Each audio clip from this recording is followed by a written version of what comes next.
আমি ডক্টর অরিজিৎ মণ্ডল। আমি রামপুরহাটে প্র্যাকটিস করি, বিবেকানন্দ অর্থোপেডিক সেন্টারে কনসালটেন্ট আমি। বেশিরভাগ মানুষের হাঁটুর ব্যথায় আক্রান্ত। কি কি কারণে হাঁটুর ব্যথা হয় এবং এর প্রতিকার কি? যে কোনো শরীরের যে কোনো জায়গার ব্যথা, শুধু হাঁটু বলে নয়, হাঁটু, কোমর বা যে কোনো জায়গার ব্যথার নির্দিষ্ট কিছু কারণ থাকে, যেগুলোকে আমরা ভাগ করতে পারি কারণগুলোকে। প্রথম, একটা চোট লাগা ব্যথা। চোট লাগার ব্যথা সম্ভবত একটা চোটের হিস্ট্রি থাকবে। তাছাড়া যেটা হয় সেটা হচ্ছে ইনফেকশন, মানে যেগুলো পুঁজ বা জীবাণুর জন্য যেগুলো হয় সেটা একটা কারণ। তৃতীয়ত হচ্ছে যেসব রকমের বাতের রোগ হয়, যেগুলোকে আমরা আর্থ্রাইটিস একটা গ্রসলি আমি বলতে পারি। চতুর্থ যে কারণের জন্য হয় সেটা হচ্ছে ডিজেনারেটিভ, যেটার জন্য সবচেয়ে বেশি মানুষ ভোগে, সেটা বয়সজনিত।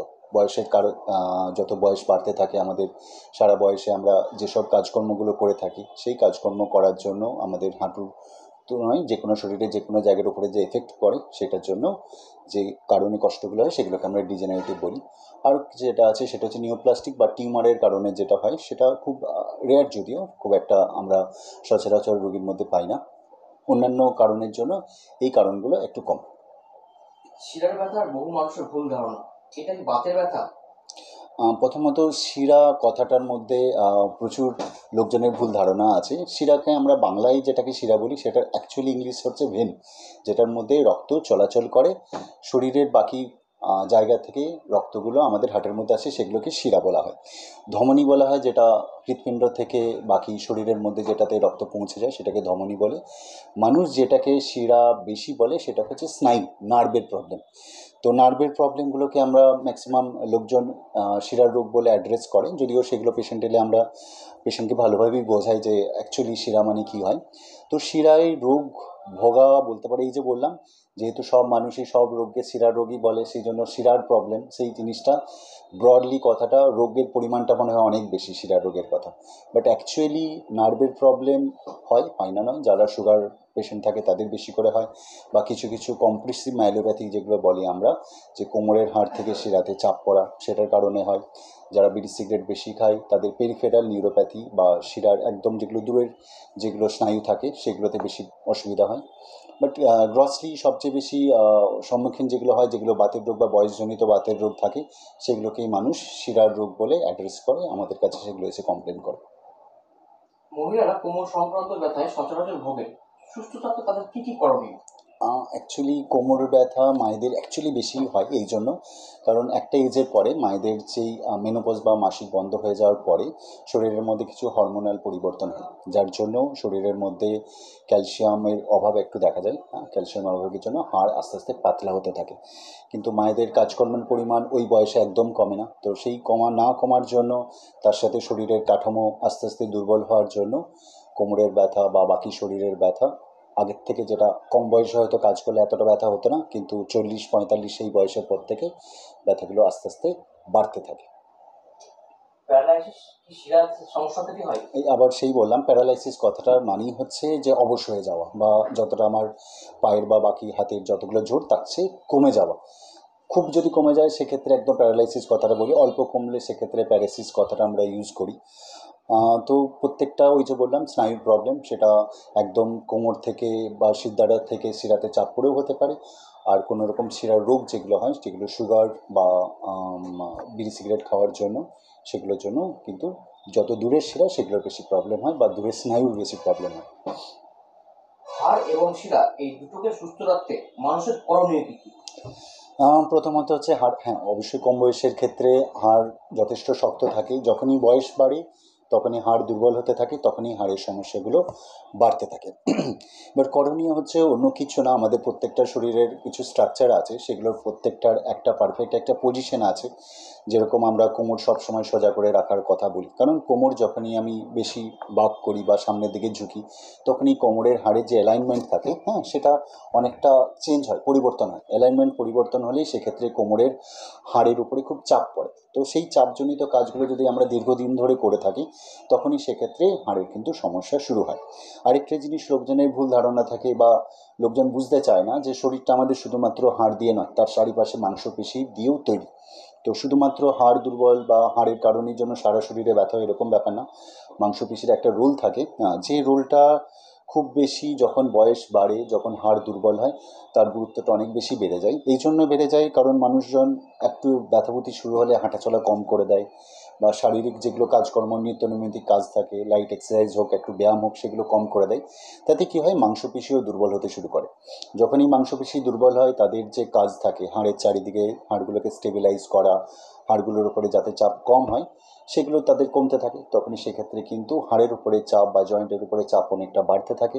তার জন্য কিন্তু ব্যথাগুলো আরও বেশি বেড়ে যায়। তো সেই জন্য শুধুমাত্র হাড়ের তো অবশ্যই আপনি খেয়াল রাখছেন, নর্মাল পশ্চার মেনটেন করছেন, খাওয়া দাওয়া ঠিকমতো করছেন, কোনো রকম কিছু ব্যথা হলে সেগুলোকে সঙ্গে সঙ্গে অ্যাড্রেস করে তারপরে সেগুলো নিয়ে যত্ন নিচ্ছেন, কিন্তু তার সাথে সাথে খাওয়া দাওয়ার এগুলোর সাথে সাথে মাংসপেশিরও যত্ন নিতে হবে। সেটা নর্মালি সকাল বিকেল একটু মর্নিং ওয়াক হোক, হালকা এক্সারসাইজেস হোক, সেগুলো কিন্তু আপনাদের খেয়াল রাখতে হবে। হ্যাঁ, হাঁটুর ব্যথা খুব কমন রোগ। এই জন্য কমন রোগ, সেটা হচ্ছে আমাদের দিনের দিন যে কাজগুলো থাকে, হাঁটু ভাঁজ করে মায়েদের বেসিকারে থাকে যেগুলো, হাঁটু ভাঁজ করে কাজকর্ম বা হাঁটুর মাটুল করে বসে কাজকর্ম, মাটিতে বসে কাজকর্ম, তো সেগুলোর জন্য হাঁটুর ব্যথার যে প্রিভ্যালেন্স বলতে পারো, বা লোকের মধ্যে যেগুলো বেশি হয়ে থাকে, সেটার প্রবণতা অনেক বেশি থাকে। তার একটাই মাত্র কারণ, যেটা বললাম, অভ্যাসের জন্য। আর দ্বিতীয়ত হচ্ছে, এই জিনিসগুলো যখনই ব্যথা শুরু হয় বা যখনই শরীর সিগন্যাল দেয় যে না আমার শরীরের মধ্যে কষ্ট হচ্ছে, সেগুলোকে অগ্রাহ্য করা। একটা দুটো ওষুধ দোকান থেকে কিনে খেয়ে নিলাম, তারপরে একটু ব্যথা কমলো, তারপরে কিছুদিন হয়তো অন্য ভাবে যেগুলো কোনো রকম ডাক্তার ছাড়া একটু হাতুড়ি ডাক্তারকে আমি দেখিয়ে শুধুমাত্র ওষুধ খেয়ে নিয়ে সুরাহা পাবো, সেই জিনিসগুলো করতে কি হয়, ব্যথার জন্য, ব্যথার ওষুধ খাওয়ার জন্য ব্যথা তো কমে যায়, কিন্তু শরীরের মধ্যে বা হাঁটুর মধ্যে বা যে কোনো গাঁটের মধ্যে যে জয়েন্ট নষ্ট হওয়াগুলো যেগুলো থাকে, সেগুলো আটকায় না। তো সেগুলো যত দিন যায় সেগুলো খারাপ হতেই থাকে। তো এমন একটা সময়ে আমাদের কাছে পেশেন্ট আসে, যে সময়ে হাড় এতটাই ক্ষয় হয়ে যায় বা জয়েন্ট এতটাই নষ্ট হয়ে যায়, তখন শুধুমাত্র ওষুধ বা নিয়ম পালন করে জিনিসগুলো সুস্থ করা যায় না, সেক্ষেত্রে অপারেশন একমাত্র ভবিতব্য হয়ে যায়। তো হাঁটুর ব্যথার কী কারণে হয়, সেটার জন্য আমি বলছিলাম যে যে কোনো আমাদের হাঁটু বা যে কোনো জয়েন্টের চারিদিকে কার্টিলেজ বা নরম একটা আস্তরণ থাকে, যেটা যত বয়স কম থাকে সেই আস্তরণের পুরু যেটা, সেটা অনেকটা বেশি পুরু থাকে, যত বয়স বাড়তে থাকে সেটা নষ্ট হতে থাকে। এবার সেটা অবভিয়াসলি ওভার ইউজ বা বেশি করার জন্য নষ্ট হতেই থাকে। তো একটা বয়সের পরে হাঁটুতে বাতের সমস্যা যেটা বলে, বা এই যে নরম জিনিসটা সেটা নষ্ট হয়ে যাওয়ার সমস্যা সবাইকারই হয়, কারো একটু আগে কারো একটু পরে। মায়েদের যেহেতু হাঁটু ভাঁজ করার সমস্যা একটু বেশি, কাজ করা একটু বেশি থাকে, তো সেক্ষেত্রে বেশি তাড়াতাড়ি নষ্ট হয়। ছেলেদের ক্ষেত্রে আরেকটু বয়স 55-60 এরকম বয়স থেকে শুরু হয়। তো যখনই হাঁটুর পুরুত্ব, যেটা বললাম, কার্টিলেজটা আস্তে আস্তে নষ্ট হতে থাকে, নর্মালি যেরকম আমরা কাজকর্ম আগে করতাম বা বেশি হাঁটু ভাঁজ করলে ব্যথা শুরু হয়, তখন থেকে যদি হাঁটুর যত্ন নেওয়া হয়, তাহলে কিন্তু সেক্ষেত্রে পরবর্তীকালে যে হাঁটু নষ্ট হয়ে যাচ্ছে বা জয়েন্ট নষ্ট হয়ে যাচ্ছে, সেটার স্পিড, যেটা নষ্ট হয়ে যাওয়ার স্পিড, সেটা অনেকটাকে কমানো যায়। তো সারা জীবন হয়তো কোনো রকম অপারেশন ছাড়াই কাটিয়ে দেওয়া যায়। তো সেটার জন্য কী কী করতে হয়, প্রথম যেটা করতে হবে সেটা হচ্ছে কাজের পরিমাণ একটু হলেও কিন্তু কমাতে হবে। কীরকম কাজের পরিমাণ কমাতে হবে, যেগুলো হাঁটু গেড়ে বা হাঁটুর মাটুল করে বসে বা মাটিতে বসে তারপরে ওঠা, বারবার যে ওঠা, সেই পরিমাণটা কিন্তু একটু কমাতে হবে। চেয়ার টেবিলে বসে কাজ করুন বা চেয়ারে বসে ওঠা, সেগুলোর জন্য হাঁটুর উপরে খুব একটা চাপ পড়ে না, সেগুলো আপনাদের খেয়াল রাখতে হবে। হাঁটুর সমস্যার সাথে সাথে বা জয়েন্টে যে সমস্যা বললাম, সেটা হাড়ের যদি কোয়ালিটি খারাপ থাকে, হাড় যদি দুর্বল থাকে, সেক্ষেত্রে কিন্তু সমস্যাগুলো বেশি তাড়াতাড়ি খারাপ হয়। সেই জন্য অবশ্যই ক্যালসিয়াম ভিটামিন নিয়মিত খাওয়া, খাবারের মধ্যে যেগুলো ক্যালসিয়াম পুষ্ট যেগুলো খাবার, সেগুলো আপনাদের খাওয়া দাওয়া বেশি করে করতে হবে। দ্বিতীয়ত হচ্ছে হাঁটাচলা। হাঁটাচলা, অনেকে জিজ্ঞেস করে যে আমার হাঁটুতে বাতের সমস্যা, আমি হাঁটাচলা কী করে করবো, বাট হাঁটাচলা করা সবচেয়ে হচ্ছে হাঁটুর জন্য সবচেয়ে ভালো ব্যায়াম। এই জন্য ভালো ব্যায়াম, হাঁটাচলা করলে যেরকম হয় হাঁটুর জয়েন্টের মধ্যে মোবিলিটি বা যে আর্শে, মানে কী বলবো, যেটা স্টিফনেস যেটাকে বলে, আড়ষ্ট হয়ে থাকে, সেটা অনেকটা কম হয়। দ্বিতীয় হচ্ছে চারিদিকে যখন রক্ত চলাচল করে, এই যে কার্টিলেজ বা শরীর হাঁটুর চারিদিকে যে জয়েন্টগুলো থাকে বা নরম সব টিস্যু থাকে, সেগুলো রক্ত চলাচল হয়, তাতে হাঁটু অনেক সুস্থ থাকে। তৃতীয়ত হচ্ছে হাঁটুর চারিদিকে যে মাংসপেশিগুলো থাকে, সেগুলো সবল থাকে, সেগুলো যত সবল থাকবে, হাঁটুর ভিতরে জয়েন্টের উপরে চাপ তত কম হবে। ব্যাস এই জিনিসগুলো খেয়াল রাখতে হবে। যদি খুব বেশি হাঁটাচলা করতে গেলে আপনার কষ্ট হচ্ছে, বা নিত্য নৈমিত্তিক যেগুলো হাঁটাচলা সেগুলো করতে কষ্ট হচ্ছে, আপনি নি ক্যাপ ইউজ করবেন, হাঁটুতে মজা করলে কী হবে, নি মোবিলিটি বা অনিচ্ছাকৃতভাবে যেগুলো হাঁটু ভাঁজ হয়ে যায় সেগুলোর পরিমাণ অনেকটা কমবে। তো সেই জন্য হাঁটু মোজা পরতে পারেন। ঠান্ডা জল গরম জল সেক নিয়ে লোকজনের অনেক ভুল ধারণা থাকে, বা কখন কী দেবো সেটা, কেন দেবো সেটা বুঝতে অসুবিধা হয়। তো হাঁটু যখনই কোনো রকম হাঁটুতে ব্যথা হবে বা হাঁটুর আড়ষ্ট থাকার ব্যাপার থাকবে, ঠান্ডা জল গরম জলের সেকগুলো ঠিক যেরকমভাবে বলছি সেরকমভাবে নেবেন, তাহলে খুব সুবিধা হয়। প্রথমত হচ্ছে গরম জলের কাজ হচ্ছে যে কোনো জায়গায় চামড়া বা উপরে যখন আপনি হট কম্প্রেশন দিচ্ছেন তার নিচে রক্ত চলাচল খুব বাড়ে।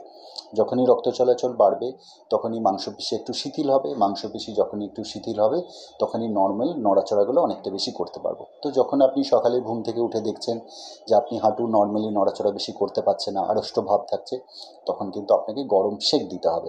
গরম সেক যত দেবেন শুধুমাত্র রক্ত চলাচল বাড়ার জন্য, যেটা কার্টিলেজের কথা আমি বলছিলাম, সেটাও রক্ত চলাচল যে নষ্ট হয়ে যাওয়ার ব্যাপারটা সেটা রক্ত চলাচল কম হওয়ার জন্য, সেটাও অনেকটা কেয়ার বা যত্ন নেবে তার জন্য।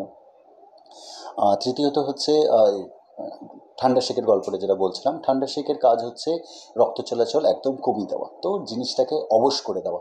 তো যখনই আপনি হাঁটাচলা করার পরে অসহ্য ব্যথা অনুভব করছেন বা মনে হচ্ছে হাঁটুটা ফুলে যাচ্ছে, সেই সময় আপনি বরফ সেক দিন। বরফ সেক দিলে কী হবে, জায়গার মধ্যে রক্ত চলাচল যখনই কমে যাবে তখনই ফলাভাব আপনার কমবে, জায়গাটা একটু আর অসাড় হয়ে যাবে, অসাড় হওয়ার জন্য আপনার ব্যথাটা কমবে। তো সকালে ঘুম থেকে উঠে বা রাত্রিবেলায় ঘুমানোর আগে যখন এমনি ব্যথা হচ্ছে না তখন আপনি নিয়মিত গরম সেক নিন, আর যখন হাঁটাচলা করার পরে বা কাজকর্ম করার পরে হাঁটুতে ব্যথা হবে তখন আপনি ঠান্ডা সেক নিন।